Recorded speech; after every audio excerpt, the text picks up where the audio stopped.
लड़की को अपनी फैमिली से ज्यादा बातें नहीं करनी चाहिए, लड़की को अपनी फैमिली से ज्यादा डिस्कशंस नहीं करने चाहिए, लड़की को अपनी फैमिली से ज्यादा एडवाइसेस नहीं लेने चाहिए, उसकी मॉम जितना ज्यादा लड़की को बोलेगी उतना उसकी लाइफ खराब हो जाएगी, leave your daughter alone. I understand everything, पर ये सेम चीजें दूसरी साइड भी तो आपको बोलना पड़ेगा ना।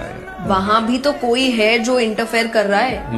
अगर यहाँ पे इनके पेरेंट्स इंटरफेयर कर रहे हैं तो वहां भी तो किसी के पेरेंट्स इंटरफेयर कर रहे हैं, उस पे बात क्यों